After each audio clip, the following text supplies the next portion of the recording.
If you grill it, he will come.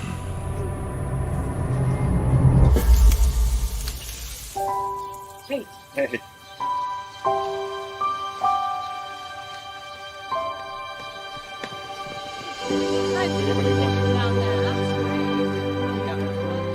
Is this heaven? Nope. It's Fareway.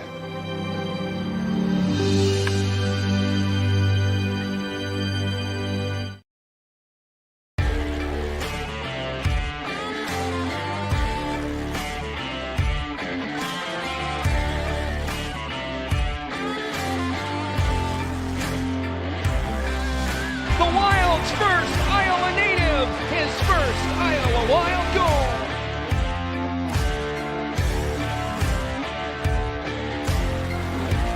Could be gone. Here comes Sammy. He scores!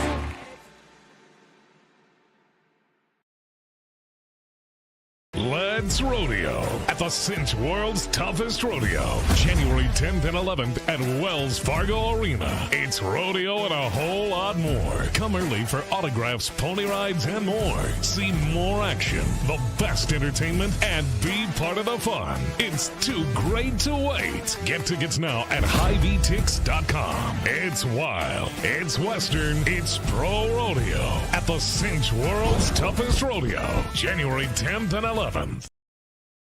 Two guys, two Chris's, one network.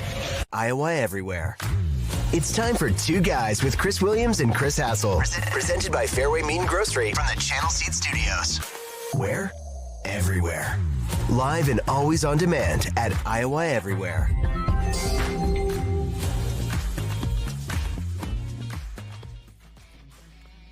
Good morning. It's Monday, the 11th of November. This is Two Guys with Chris and Chris. I'm Chris Williams. He's Chris Hassel with a shot of Maddie Van Winkle, who's producing the program. We are, as always, presented by our friends at Fareway Meat and Grocery. Hassel, catch a flight to Iowa this Saturday. It's the third annual Fareway Festival of Meats at my camper, where if it had a mother, it will be served. If it didn't have a mother, it will not. No sides, no dessert, only meat. That's all we eat the entire weekend. This Thanks is to our at friends your Fareway. camper at the Iowa State game? Yeah, that's right. Yeah, no thanks. I would rather not go to Iowa State Cincinnati at night. Cooper's got the two smokers ready. It's going to be a hell of a time. What kind of bullshit is this? Like, if there's ever a time you want a day game, Yeah, an 11 o'clock. This Give me is an 11 it. o'clock kick. and it's just going to be late night. Van Wink's going to claim that the sun will still be out when the game And it's starts. on Fox, too. It's like the big Fox. It's like, God, I'm telling you, these television companies that own college football are ruining the sport is not accurate. That's not an accurate thing, but there's, as you've been on to for a while, there's just too many late windows now. It's all about their ratings. They don't care about the fans in the stands. And they're putting more games on the big networks, which, you only have one Which window. I guess is good. Like, I mean, if you're Iowa State and Cincinnati, like, it inflates your television numbers. Is it good? I don't know. Who cares? Why do you care about the television numbers? Like, why does an Iowa State fan care if 100 more thousand people are watching this game? Just because it's on Fox. I can give you that answer, but it's it's very detailed. It has nothing to do with But wouldn't you rather have an 11 a.m. game or a 2:30 game on FS1? Absolutely. This I'm game saying, does like, not big belong picture, at night. Because those people like your boy, Jim Delaney, will be like, oh, well, they'll look at your television numbers and say no one's watching your games. Well, if you're on FS1 all the time, nobody watches the games anyways. So my point is that, like, this is a totally big picture conversation I'm trying to have. You're having I'd rather play at 2:30, and I completely agree with you. I still think that the enjoyment of the fan outweighs some random game they don't care against about Cincinnati. that, is the thing. Like No, I'm saying from an Iowa State fan perspective, I would who cares if my one game has a couple more 100,000 people watching it? I would much rather have this game. I want to sit out there during the day when the sun is shining to watch this game, not at night. Look at that sunset. That was beautiful. Van Wink, you were so wrong about that. God, it was pitch. I was texting Blake Anderson, who was at the game at the Rose Bowl. Friend of the program. And it was like 45 minutes before kickoff, and it was pitch black. He's like, no, I haven't seen the sun in an hour. Well, the fans look like they had a great time out there, regardless. Well, until the I'm sorry they second didn't quarter get the started. picturesque view, but no, I photoshopped this. I paid hassle. Well, I paid up. Our Yeah, games were weird because they both started so well for Iowa and Iowa State, and then they just went straight to hell. That's a great point. Yeah, Iowa State finally gets a stop on defense and then a 99-yard drive. Iowa jumps out to a 10-0 lead. And somehow we're sitting here on the worst Monday of the year for our college football teams. I don't even know where to start. We're in the Channel Seed Studios. I freaking hate Arrowhead Stadium. I never want to go back to that place. And Iowa State, I'll start it here. Which, if you pay attention, and we have an educated audience for the most part, other than Dawn. Educated in placentas and we've shots. We've known that this Iowa State defense was kind of being held together by duct tape. Yeah, it never. But the weird part of this conversation, Hassel, is that going into this weekend, they were the number 1 ranked defense in that league. And it looked, honestly, like Paul Rhodes teams versus those Art Briles teams is what it looked like specifically in that second quarter. Like these wide receivers were catching the ball with nobody was within 5 yards of them. Half the time, just utter confuse. It was just a really bizarre, because the thing is, it's I understand, and I do think the injuries have caught up to them, and it's all compiling, but they were just so out of position and just confused. It was just very unlike anything we've seen with this team. I mean, they've missed tackles. They've been bad against the run. We knew that. We all knew that coming into this, but it was just a whole nother level of bad for Iowa State's defense. And you're giving up 10 yards of play. You score 36 points. You have almost 500 yards of offense. Quarterback completing almost 70% of his throws. Should be good enough to win that game. And you really you lost by 9, but it didn't feel like the game was even close. So there you go. Run with it. That was one of the most pathetic defensive performances that I can remember watching start to finish. I mean, not only were they allowing these big plays, giving up these explosives, and not even being within 10 yards of the receivers and allowing, 7-8 yards a run. The thing that bothered me most was they just didn't seem to try anything different. You got to mix it up a little bit when it's clear Kansas is just torching you.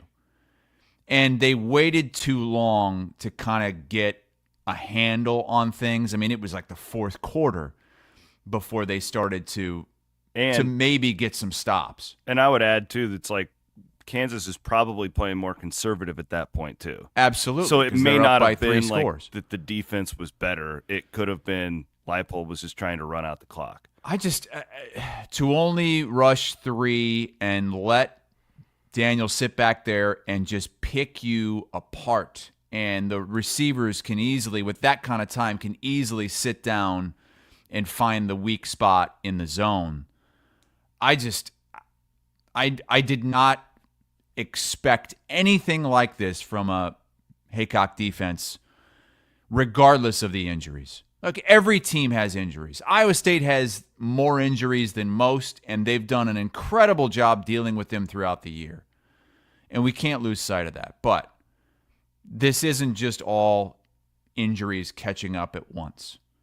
Well, no, and it's why I think it was last week I told you that even after the offense's disappointing performance against Texas Tech, that was kind of the theme. I was like, I'm still more worried about this defense going forward because they're just, it felt like, the dam kind of exploded on Saturday, and I give Kansas credit too. It's like Leipold's a really good offensive coach. We know that, and they have a good quarterback, and they clearly scouted that Iowa State defense really well. They knew exactly what to attack, and Iowa State was just, that second quarter lost. Like there was the one point where they called a corner blitz. I think it was a corner blitz. It certainly looked like it on like 3rd and 10, and then the safety just didn't shift over to defend the receiver, and it was the easiest touchdown reception that you'll see in college football this season. Like there was nobody within 10 yards of him. It was just, mental stuff like that. And granted, that was Verdon's backup. He's barely played, but I mean, you at least got to know what the play is, right? Like that's the very least. So it really, really disappointing because you lost by 9. They came back, but it didn't feel like it. It felt like they lost by 30. Iowa State had to do a lot of work in that second half to make it that close. That's the most total yards Iowa State has given up since Matt Campbell's first season in 2016. I was trying to think of the last time Iowa State has looked that bad in a game.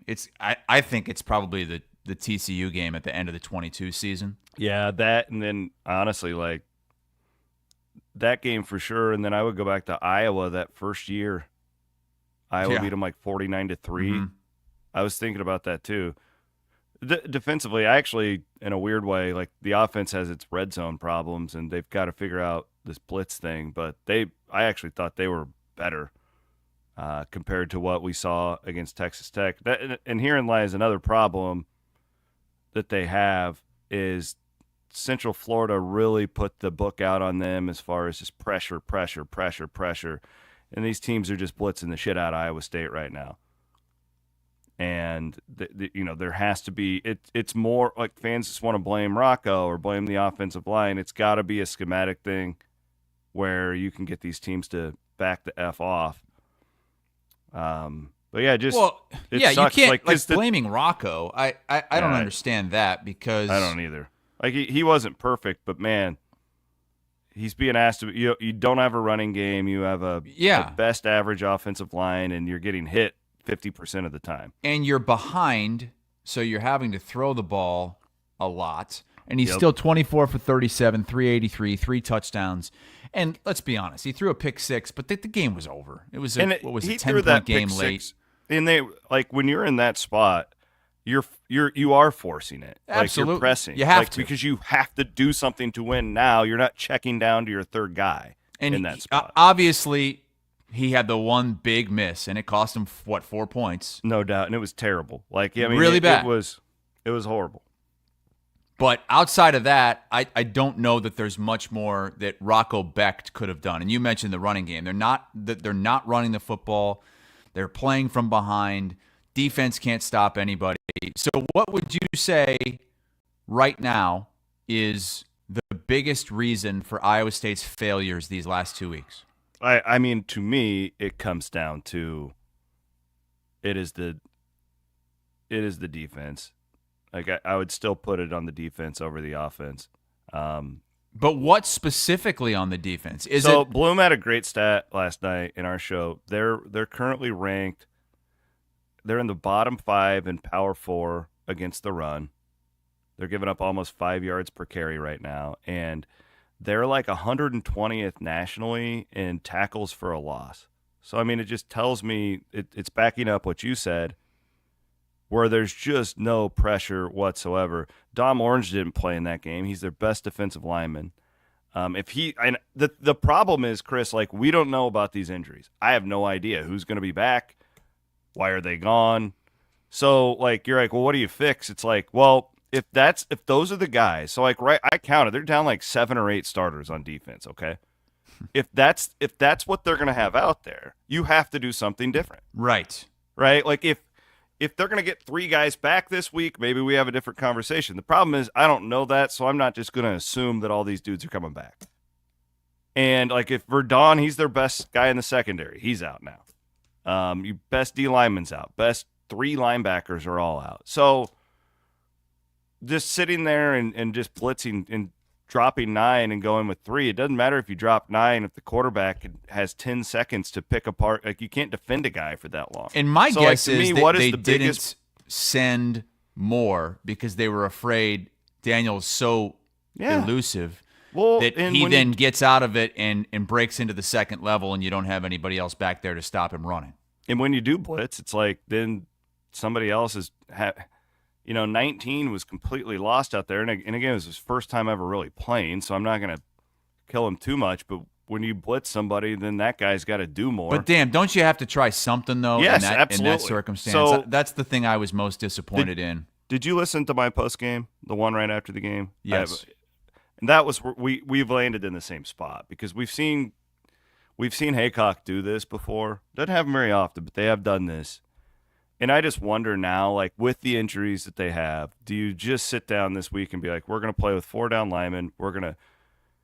I'd rather go down blitzing, and if you're going to give up these big plays, dropping 9, like what the hell are you losing, right? Like why not? And I don't think they're getting these guys back. So if that's the case, you may as well just be really hyper aggressive and make these quarterbacks uncomfortable. Because then you got a better shot that they're going to throw an interception or that somebody's going to fumble it. Or that's where I'm at. Bring 4 down linemen. You know you have some depth at D-line. You have no depth anymore at linebacker. Get as few of those guys on the field as possible. I don't know what the answer is, but they're in real trouble to lose to Cincinnati. If they don't play better on defense, they could realistically lose that game. Cincinnati has got like the 3rd-ranked offense in the conference right now. Shockingly. And I do think Iowa State's offense, I really do believe that they are going to break out here. Like the red zone, they need to quit kicking field goals on the 3-yard line for what it's worth, especially with the defense. Like, that's driving me nuts. Like, fucking just go for it. And if you don't get it, then you got them pinned back. Like, you do that when you trust your John Haycock defense. I don't trust this defense, so you got to try and get 7. And I don't know. It feels like as long as they got Higgins and Knoll and Rocco out there, like they're going to have a shot to go out and score 40 anytime. But it's really hard when, especially as a fan, when you watch your team and you just like you're getting gashed for like 7 yards per carry on the ground. It's one of the worst feelings. You guys haven't experienced this much. You've got the ones where you can't get a first down, or it's a different type of excruciating. The game I always go back to was when Mark Weissman ran for like 300 yards on Iowa State's defense that one year. Iowa had like 3 possessions in that game that were like 8 minutes long. It is a terrible feeling when you can't stop the run. Yeah, anytime Kansas handed the ball off, it just seemed like Neal was falling forward for 3 extra yards. He wasn't being touched until he was 3 yards into the line, and then he could easily fall forward for 3 more, and then all of a sudden it's 2nd and 2. Van Winks has audio post-game from a couple of players and Coach Campbell. It's Campbell, Becht, and Freeler. Go ahead and play that, Van Winks. Man, that's on myself and our coaching staff. Like, detail and precision is coaching. And so, we got to hold ourselves accountable, and then we got to continue to help these guys, get through, man, the right where we're at right now. It is unacceptable what we did today. So we got to have, the humility to look at our mistakes, look at the weaknesses of ourselves individually, collectively, and just go back to work. You got to be better preparing in the weight room, in the film room, and on the field. So we just got to, tweak a couple things here and there, but we're so close. I saw Rocco, not in that clip, but he was talking about that overthrow of Klotz in the end zone, and he was just disgusted with himself. Like, he took accountability to it. It's just, it is, that's another problem. Like, so like when you look at the offense, Chris, it's just like there's been a lot of plays the last 2 weeks that have been there that, the execution or the penalties. Like, now they're having like these false starts horrible. that, like, that they just didn't do in those first 7 games. You look at how, what was the recipe to them winning? They weren't that much better than these teams, but they were executing better, and they didn't shoot themselves in the foot. They were getting turnovers, and that has completely all but disappeared the last couple of weeks. And the air has come out of the balloon faster than I can remember for a dream season. Iowa State losing back-to-back games. And I kind of got on Iowa State fans last week for you lose one game and it's like, oh, we might not even win a game the rest of the way. Well, now they're definitely feeling that way. Like this, even though Iowa State still has a clear path to the Big 12 championship game. It really didn't change much in a weird way. Right. All that has to happen is Iowa State wins out and Colorado loses a game. And Colorado has to play this Kansas team. Mm-hmm. They have to play Utah. Play Utah as well. Yeah. And Oklahoma State, but that's looking like an easy win. But it just feels like it's not possible to turn this thing around. And I think a lot of it for older Iowa State fans is reminiscent of 2002, where you have this dream season and Seneca Wallace is going crazy and you're in the top 10 and all of a sudden you go to Oklahoma, you get beat by 50, and then you lose the next 6 games. So, God, I hope that doesn't happen. I hadn't thought about it like that, but I know that that's a Stadium thought that year. Yeah, too. right. The loss to Florida State to start the year. I guess at this point I don't blame Iowa State fans for being really down, but there's still a chance here to, 1, have your most successful season ever, and 2, it's all still out there somehow. Mm-hmm. It's all still there. I mean, I was talking to Eric Heft after the game. Heft and I always do therapy because I take his headset before I do post-game, and we both said that. It's just like, as down as we feel right now, if they win next week, they tie their best regular season in school history, despite all of it. Right? Like, it doesn't feel possible after you watch a game like that, but it is true. And I will say, Campbell's gotten them off the deck before. When you feel like it's rock bottom, they've tended to bounce back in ways that you didn't expect. So I'm certainly not apathetic. I am, the real winner here, if you can find one, is Matt Van Winkle for his prediction at the beginning of the year that people will be pissed if Iowa State goes 9-3. Yeah, I don't think Van Wink's had them starting 7-0 though, and then falling apart. Yeah, in fact, he didn't. I know, because he had them losing to Iowa. The other thing too, they're kind of at the point now where all their tight ends are hurt. Oh man, they really are. They're all injured. So I just wonder, I'm interested in this Cincinnati game because they're so down on defense with all these guys. Where we're having the conversation: do you completely revamp what you do? And on offense, are we going to see a just 4 or 5 wide, let your nuts hang type deal? I'm worried about the crowd at the Cincinnati game. The size or the size, how engaged they are. It's a night game.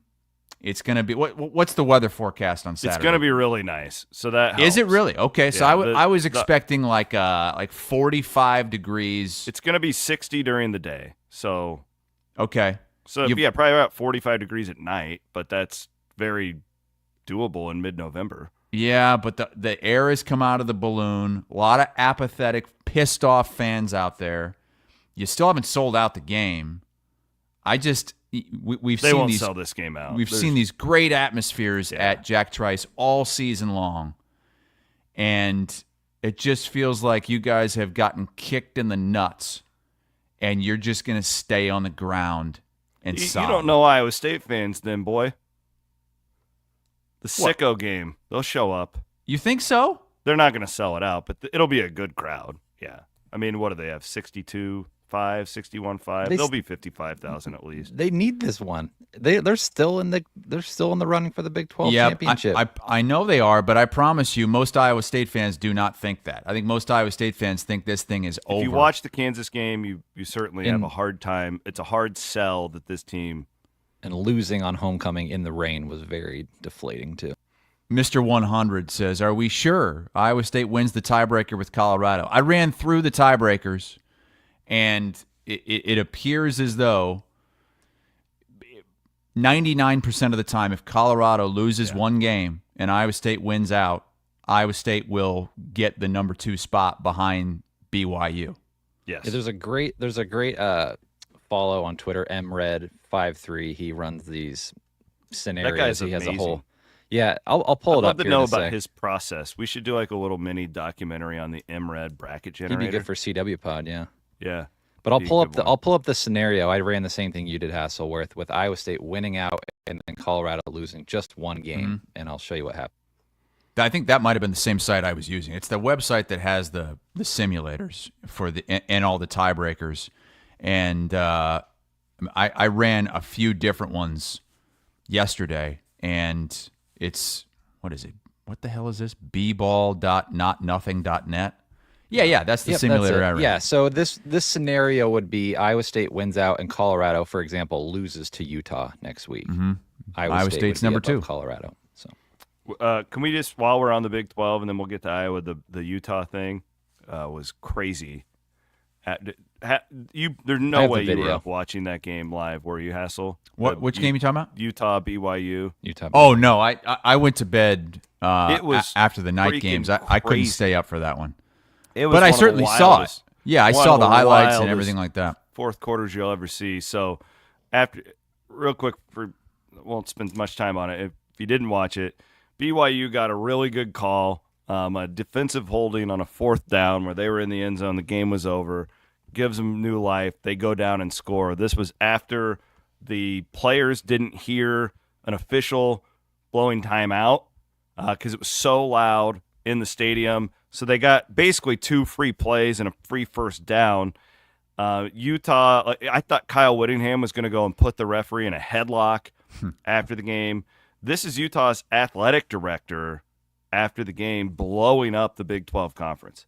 For 12 years, this game was absolutely stolen from us.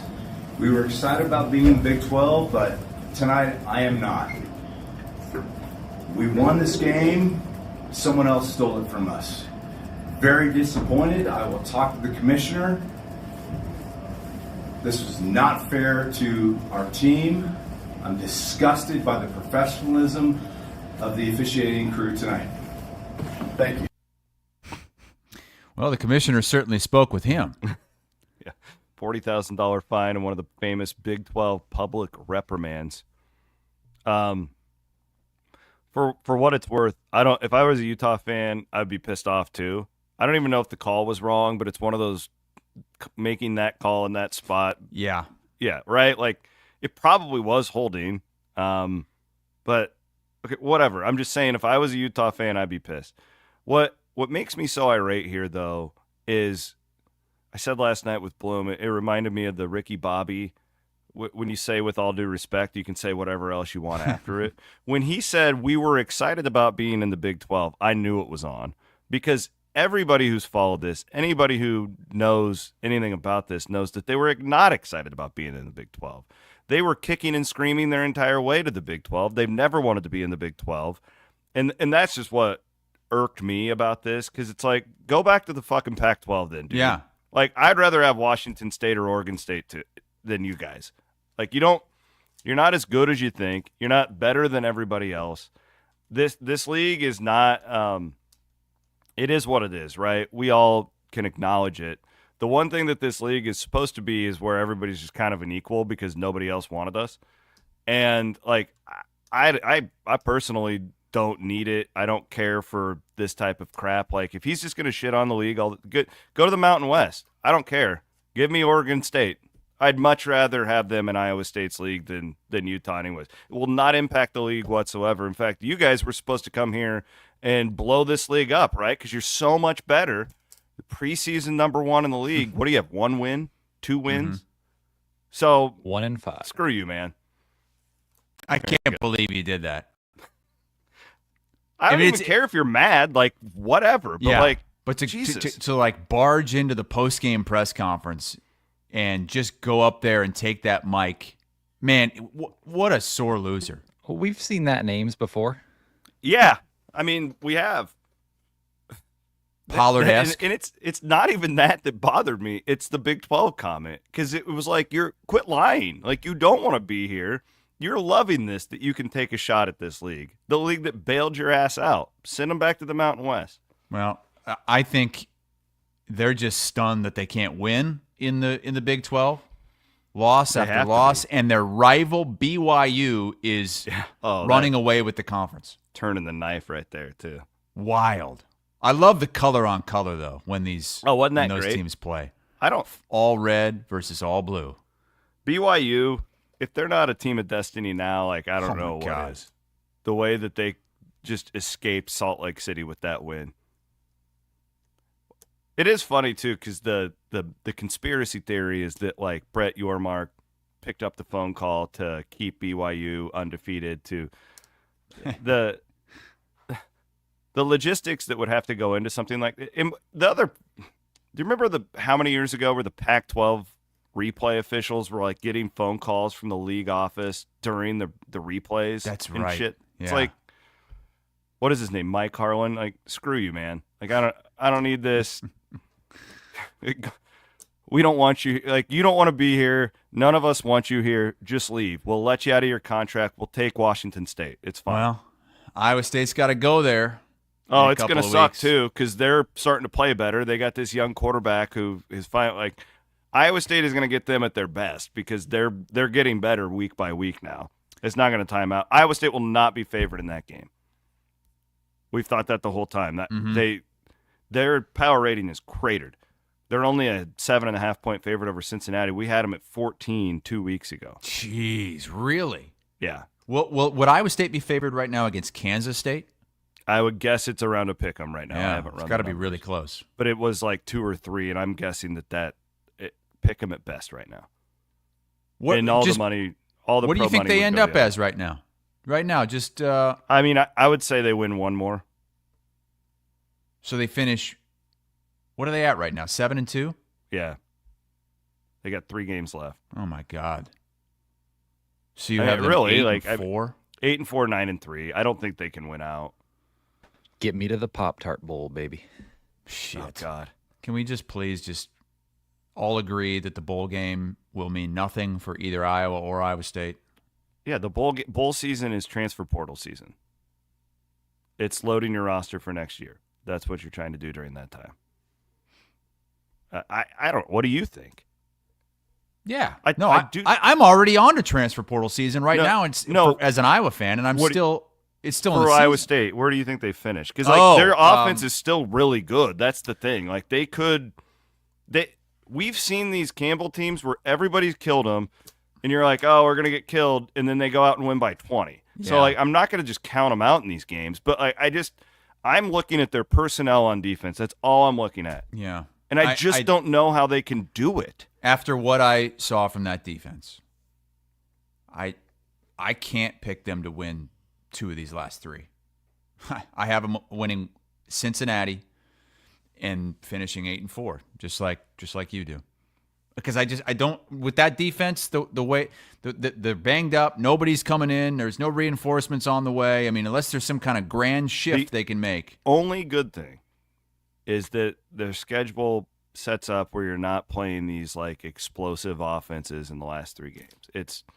But Utah scares me now. I mean, if you watch that kid on Saturday night, it's like, God, he's like a real quarterback now. Yeah. And Kansas and that's State a tough place to play.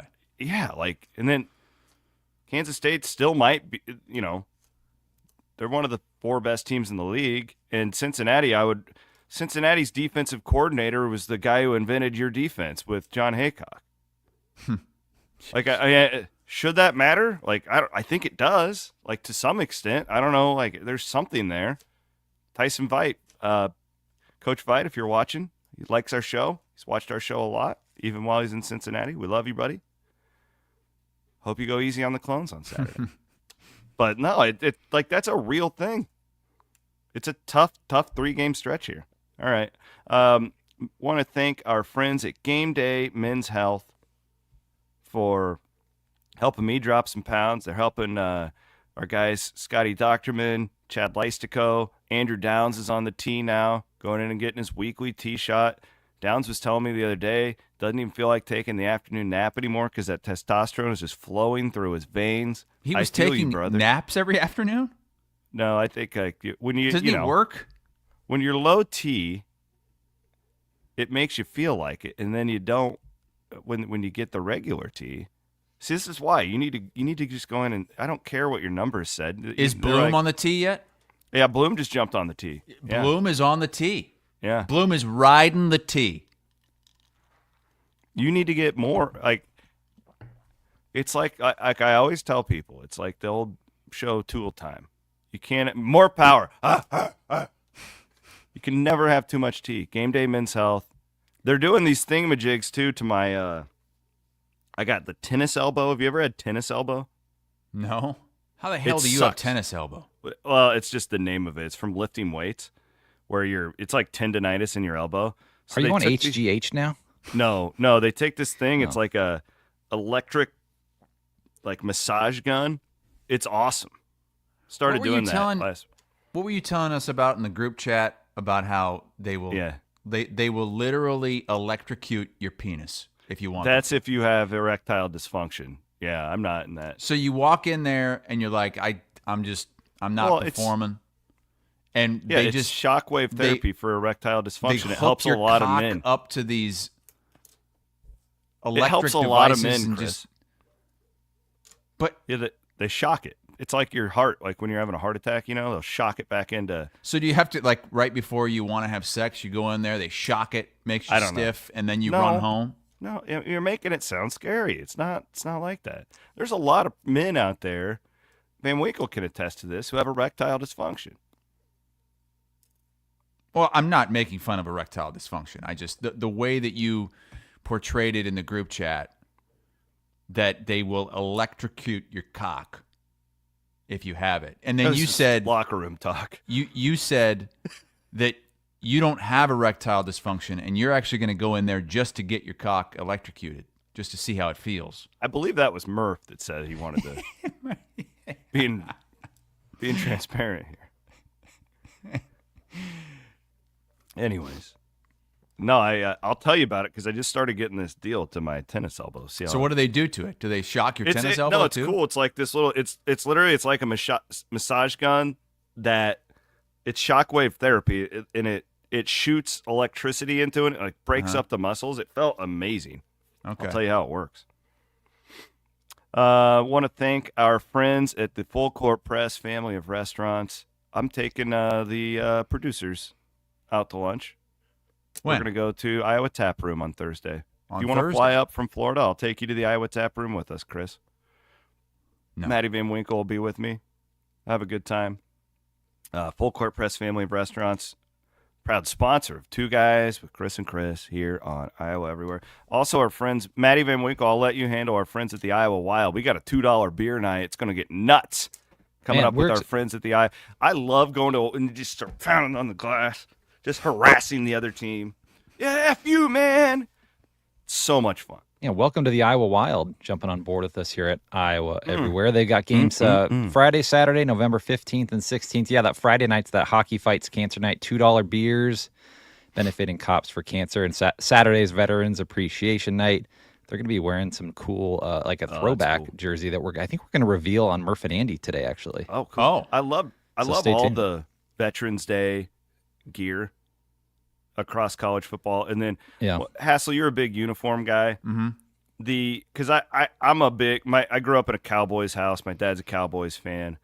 The red and blue stripes on the Cowboy helmet yesterday with the Dallas Star. Maddie, if you could pull one of those up, one of the great uniform choices I can remember.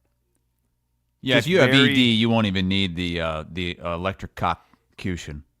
If you just look at those Dallas Cowboys uniforms from yesterday. I can't believe they didn't win the game just because they wore them. Look at those things. Look how awesome that looked. Yeah, it's pretty damn cool. The red, white, and blue stripe down the middle. God. Yeah. Veterans Day, thanks to all the veterans. We got a lot of you out here watching the program. Iowa wore one of their Veterans Day they helmets did last week. And it didn't do much. I listened to Instant Iowa. By the way, I'm not a fan of the red, white, and blue striped Tiger Hawk. I don't like it. No, I'm not. I love veterans. I love America. I don't like that helmet. I don't like it one bit. I don't like that they're screwing around with the Tiger Hawk. I think all they should do to honor for Veterans Day, just strip off the Tiger Hawk on one side. Just wear it on one side. You don't have to make it red, white, and blue. And it doesn't even make sense to me because the stars are on the wrong side. The stars are on the right side of the Tiger Hawk. You see what I mean? Mm-hmm. On the flag, they're upper left, and they're taking up half of the Tiger Hawk. So it's 50-50 stars and stripes. That's not how it is. Well, I think that's why they lost. Again, the game started off just like the Iowa State game where, it looked like Iowa was going to win this thing by double digits going away. Jesus. And then you got Sullivan throwing 59-yard bombs. Yeah, and you could tell once he got hurt, you could tell he was hurt, right? Like it was very evident. I don't know what this Iowa season to me has been one hell of a roller coaster because it just I lived through you and downs. I am not emotionally attached to this team. I'm not even like a hater. I'm just kind of like it's just there. I hate you guys for 1 week and then it's like but no, like it feels like I listened to you and downs and 1 week you guys are on top of the world. I mean, you're doing backflips. Downs is like, wow, how do we get into the playoff here? And then just the next week, it's like you guys couldn't be more low. And it just feels like it is up and down and up and down. Yeah, I that game sucked. It really sucked. UCLA was one of the worst rushing teams in the country. In fact, I shouldn't say one of. They were the worst rushing team in the country. And they ran all over Iowa's ass. Ran all over them. Like, what the hell is going on with this defense? We talk quarterback all the time, and we will. But this defense, look, they've had their injuries too, but everybody has. To allow that team to do that to you, that was pathetic. Again, pathetic for a defense that's known to be as good as Iowa's, to let them do that and just basically annihilate you in the Rose Bowl. It feels like so long ago because it was Friday night. And I know I've already talked about this on Instant Iowa, but to think that this team has lost to Iowa State, Michigan State, and UCLA. I don't care how good they've looked in some of the other games. That doesn't matter. A win is a win. It's one game. Who cares if you beat them by 25 points? When you lose games like this. Well, yeah, and then you look at how good is Washington? Not good. Well, that's the thing with the Big Ten is we thought they were. There's 4 really good teams, and then everybody else is just kind of middling the same. If you go to their place, they might beat you. If you host them, you might beat them. And there's no real parity other than from teams 5 to 14.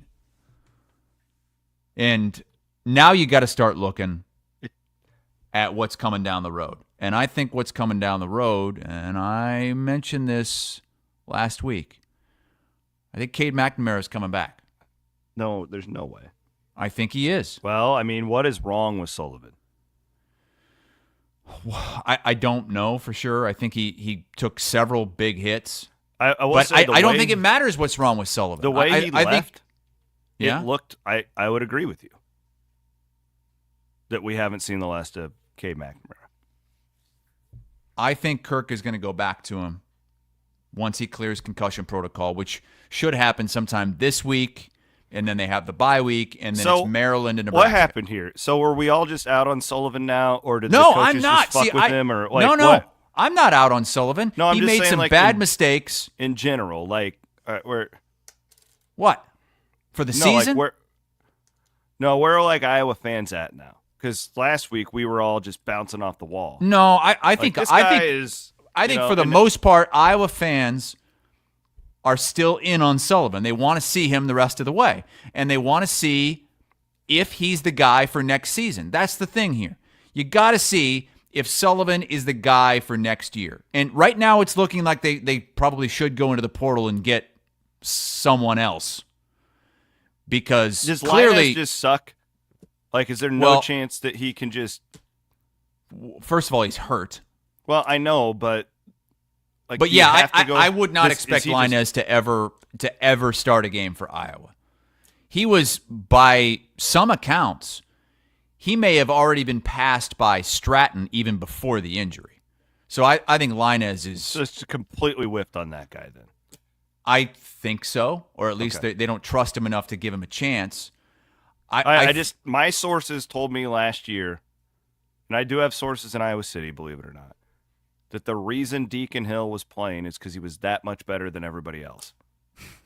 I don't believe that. I think that the coaching staff thought Deacon Hill had a better grasp of the offense than Marco Linus, and thought that maybe he wouldn't turn the ball over as much as Marco Linus or make better decisions. I do not believe they thought that Deacon Hill was a better overall quarterback. And if they did, they're insane. But that was Brian Ferentz last year. This is Tim Lester this year. I just feel bad for these guys. It's like, Jesus. I don't know. I mean, Linus should just transfer now then. Get in the portal. Like, if that's the case, like. Yeah, and he might after the season. I was kind of surprised he came back this season. But so what's this Stratton's deal? Tell me a little bit about him.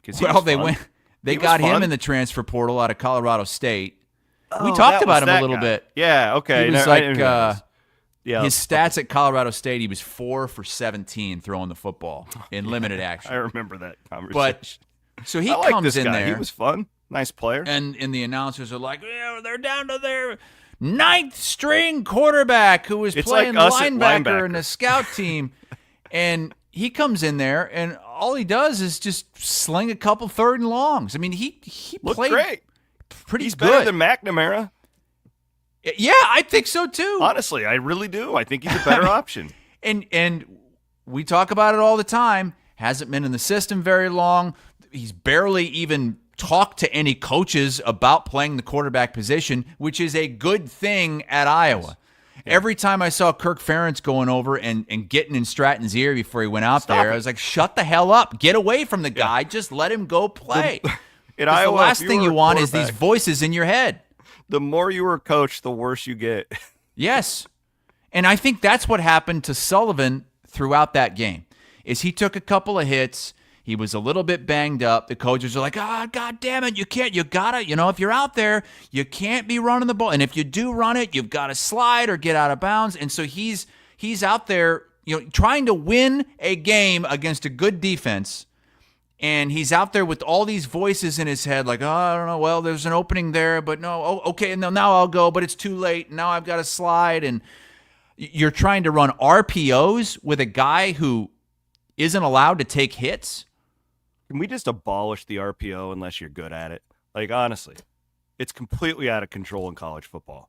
Everybody, especially in a situation like that where Sullivan was already banged up and you're telling the guy that he can't take a hit. Like, even at Iowa State, like, stop running the RPO. Like, just go downhill, run some play action. Like, it started off as a thing, and it became really cute, and then everybody was doing it. But, like, there's only a few programs that are really good at it. Everything else, it just slows you down and takes away your momentum. Just stop it. Iowa should never run an RPO. Ever, in any circumstance. I mean, they definitely shouldn't with Cade McNamara. But with Brendan Sullivan, I was fine with it as long as you're going to allow the guy to be himself, as long as you're going to allow him to make his own decisions. I hate the RPO. And I don't think that they were allowing that in the game against UCLA because of the quarterback situation. But look, I don't think it was the quarterback position that kept Iowa from winning this game. I think it was the defense having another shit performance on the road, a lot like the Michigan State game. You're missing tackles. You're allowing a team to run all over you. I don't know. I don't know. I mean, you bring back all these guys, and Higgins got hurt during that game, and I don't know about him moving forward, but that's a big loss, but still massive loss. They should have been able to win that game. And I do think moving forward, you got Maryland on the road. Brian Ferentz. Yeah, the Brian Ferentz revenge game. And then it's Nebraska. I think we're going to see Cade McNamara start that Maryland game. Are those the only two? Yeah. What are they split in those games? I mean, I would think that they would beat Maryland, but we've seen the way that they have played on the road. I don't know. I still think there's a good chance they. Shit, I just got to throw my hands up because I don't know anymore. Clearly, I don't know. I had Iowa and Iowa State winning these games this weekend. We have no idea what we're talking about. No, we don't. Hey, UCLA's turned into a nice little story, though. Nice little club. Yeah, they've won 3 straight. Yeah. I don't know. I would pick Nebraska to beat Iowa right now, I think. But Nebraska's a mess, too. Yeah, I know. But I'm just purely off of quarterback. He's a type that will give Iowa. I don't know. We'll see. So if you had to take a stab at it, I don't think Nebraska's that good. I just like it. Kind of just sets up that way in my mind. Where's Iowa starts for gonna be Iowa? Who starts for Iowa next week or after the bye? I think it's going to be Cade McNamara. I think you're right. God, because I think that it can't be. It cannot be. I think it's going to be because Kirk Ferentz is going to, he's going to see Sullivan made all those mistakes last week, those turnovers. Well, we gave him a chance, and yeah, he was good for a game, but he couldn't come through. He's got the injuries now, whether it's an ankle or he got a couple hits to the head. I think most Iowa fans now are reserved to believe that they're going to go back to Cade. Which what is that? What is that going to do? I would rather play this Stratton kid. Let's see what he's got. Yes, we're not playing for this season. This season is over, and it's been over. What are you playing for? Gotta get to the Holiday Bowl, man. Oh, Jesus Christ. Cade is gone after this season. You've got to know what you have in Sullivan and maybe even Stratton. Why not? Jesus. I'm See what serious. you've got before you go into the portal. And when you go into the portal, you have to allow Tim Lester to make those decisions himself. It can't be Kirk Ferentz leaning on him. It's got to be a Lester decision. Clearly, what Iowa had been doing, finding quarterbacks, is not working. So let Lester find a guy. Now, the bigger question is going to be, what kind of money do you have? What kind of money do you have to pay a guy in the portal? And how many rungs do you have to go down the ladder to be able to pay for him? Because I don't think Iowa's got $800,000 to pay a guy for next year. Do you? No. In fact, I feel like the NIL situation across the entire country is quickly. We kind of thought that, unless you're one of these football factories, which neither one of our programs are. I don't want to say people are running out of money, but I think boosters are now. It's like, well, wait a minute. We're paying you guys all this, and we're still 7-5. Well, and that's what happened with Cade. You pay all that money to Cade, and it's a total. But I think disaster. that's happening across the country. I don't think that's just okay. That's good news for Iowa if it's happening everywhere. I think people are going to be welcome for these schools to start paying for it here. Just the vibe I'm getting. So have you been following Gundy at Oklahoma State? He's just flat out making excuses for being 0-7 with the NIL. He's like, you guys want to bitch at me? Like, I can't afford the good players, which is ridiculous, but because nobody in the Big 12 is spending that much money. Right. And, I mean, don't they still have T. Boone Pickens money over there? I mean, you'd think Oklahoma State is in a better position than 90% of the rest of the Big 12, right? Mm-hmm. You would think. Well, T. Boone's died, but but there's still money. Real quick, we just need to settle this before we go into our Triple B. Van Winkle claimed that the sun would be setting. We already settled that. But we do, but I need to give Matt the floor to see just how wrong you were, Matt. Like you were. Well, this was like me going 0-4 in locks last week. Okay, like you just. I ate it. I came on here and said I suck. This is your homeland. What do you have to say for yourself? Well, I was monitoring the live cameras leading up to the game. Shut up. The LAX live camera had a nice. He really was. He was sending us updated pictures on Friday night. It was great. Yeah, and it was still 45 minutes before kickoff. Yeah, and this is looking east. Okay, this is looking Shut east into the up. hills. You're still making excuses? Well, you got to fall on your sword. I was because wrong. That was one of the worst takes I've ever heard. I was wrong, and I paid up. I paid up to the We Will Collective Venmo because Hassel wouldn't give me his. So I love it. Bloom's in got honor more of you, money. There you go. Well, I was wrong. Hey, look, and good job, Matt. Way to be a man. Step up and just own it. I have to fall Good on job, my buddy. sword too because Williams rubbed off on me. I went 0-4 in locks this week. We are we're together. We're even, Steven. I go Holy 0-4 one shit. week. You go 0-4 the next That, week. And that was the worst betting weekend of my life. We had my a locks friend- were Iowa State -3 against Kansas, UCF +3 against Arizona State, LSU +3 against Alabama, and OU -2.5 at Missouri. I felt really good about two of those, especially UCF. Arizona State didn't have Scattaboo, and Oklahoma at Missouri, and both of those games came down to the wire, and there were some crazy plays that shenanigans. could have gone either way, but Jesus, I was bad. And Williams, you're starting to turn it on now. You're 2-0 this week. Just put the house on Penn State. I had a really good feeling on that game. That felt like a James Franklin special, did it not? You just lose to Ohio State. Now you got this overrated, not saying much Washington, but everybody's living on their last year still, and they're just not that good. White out. Yeah. So I got the Rams tonight still. Still getting on Rams that. -1 against the Dolphins tonight. Yeah, I like that play. Yep. So we'll see. We'll see. We were a friend of ours who we won't say was really in over his head gambling this weekend. And last night, Hassel, you were, I'm sure, in bed, but it was just me and him on our text chain of like 6 people where I had bet the Texans at +3.5, and he had taken all of his losses and put everything on the Lions money line to try and get At back -200. Yeah. And we're talking, guys, thousands of dollars here. This isn't like a $20 bet like I make. And so me and him were the only ones up watching it. And somehow we both ended up winning our bets because it took him 2 50-plus yard field goals to win that game with the Lions last night. And I don't know how these guys do it. These guys who bet all this money. Like, I don't know how like intestinally they can handle it. Like I was living through him and I'm like, this is miserable. Well, if you know this guy, you know that he has major intestinal problems. Well, Like, on Friday night, he's in and out of the hospital every other week with intestinal issues. So he put his like entire life savings on the Hawks, which I'm like, guys, like this is a bad idea. They're going west. Like just don't do it. Just stay out of the game. Just enjoy it. If you're an Iowa fan, don't bet on these teams going west. And he left our group chat. He's completely threw a tantrum. And we were like worried that he had hurt himself. Oh, I don't know if I can handle this.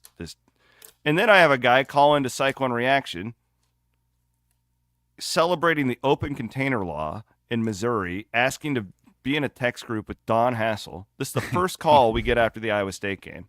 You said he dropped an F-bomb too, right? Yeah, we got it. You got it? Fine producers got it off so it didn't go over the air. My God, it's like when you're working on these college football weekends and everybody else is just drunk gambling, really difficult. Triple B, Kelderman Manufacturing. Let's go. Bigger, better, bolder. Built by Kelderman Manufacturing. Kelderman was just... you sent me a pic of Kelderman. Yeah. With a message for me, a double bird message. He was hate watching the Iowa UCLA game. He threw a UCLA game watch on Friday night in Kansas City, and it was I think it was Sullivan's interception, and he told me to take a picture of him double birdieing you and say, quote, McNamara would have made that fucking throw. Had a good time with Kelderman on Friday night. Who do you got for your Triple B, Chris? I'm going Mark Farley, Northern Iowa head football coach, announcing he is retiring at the end of the season. What a run he had at Northern Iowa. Man, I hated when Iowa would play UNI because you knew those guys were always coming to play. And I was on the field for the most infamous Northern Iowa game that there ever was.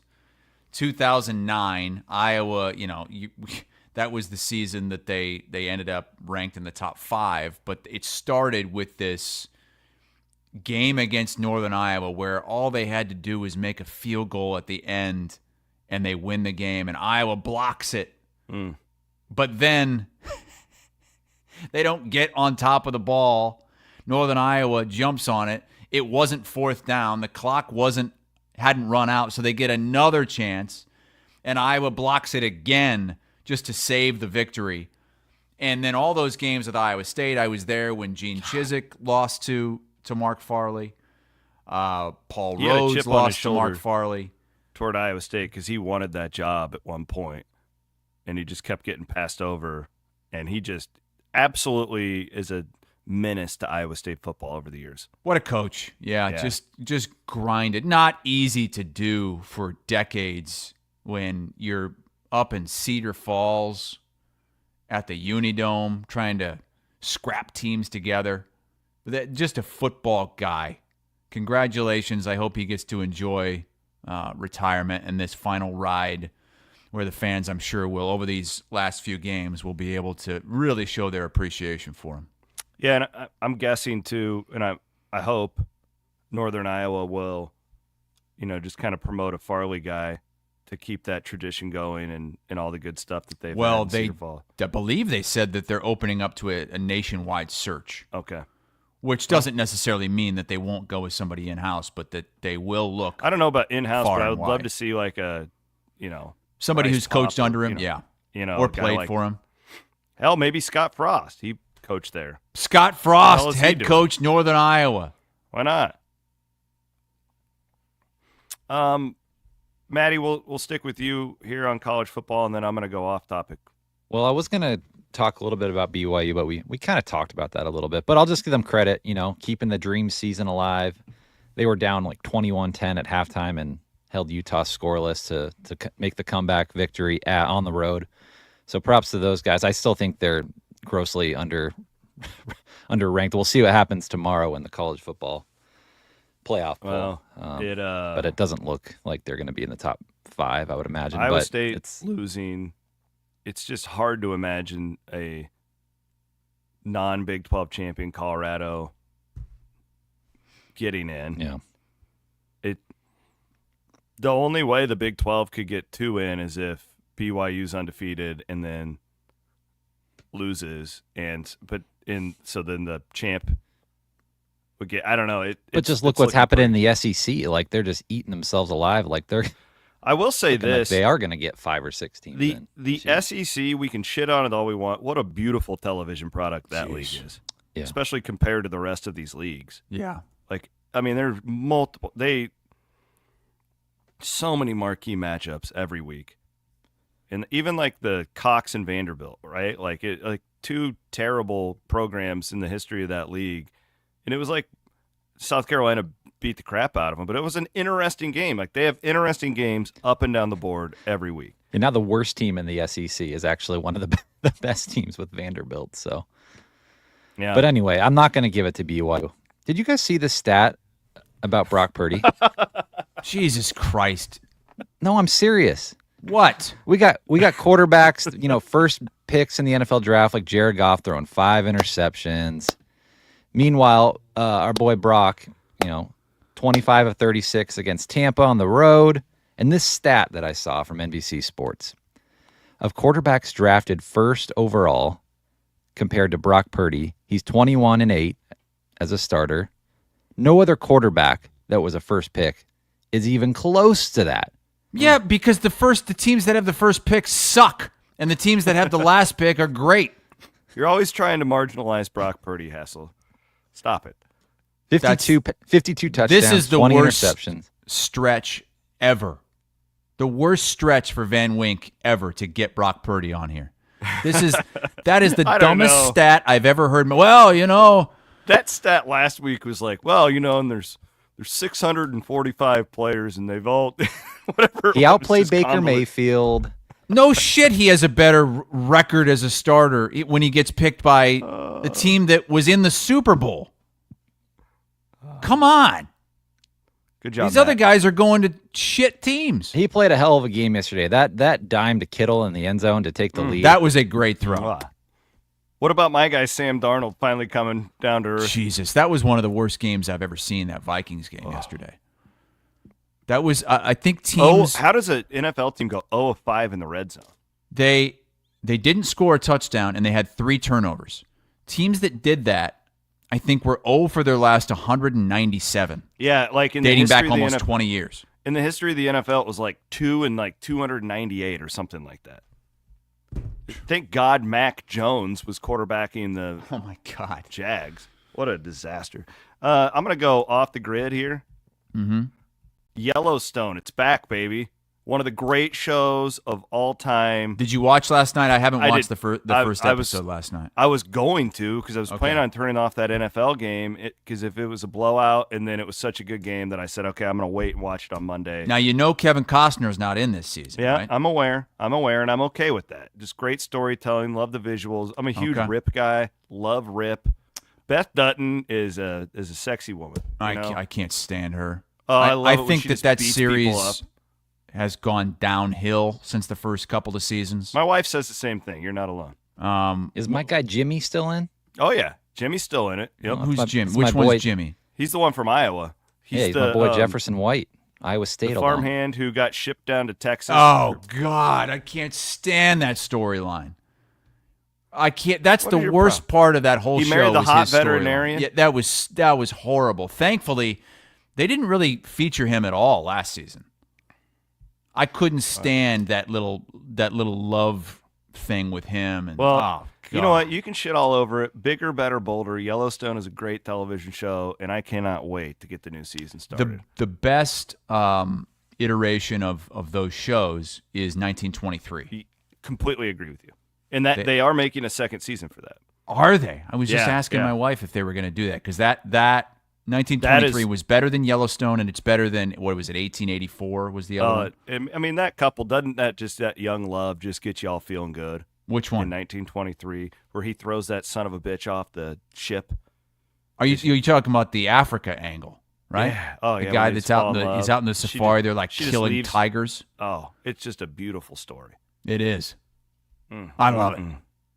And then they're literally on that like boat in the middle of the ocean, and there's sharks everywhere, and he's just fighting them off for the woman he loves. Just makes me feel good. Yellowstone, Rip. Gonna get back at it tonight.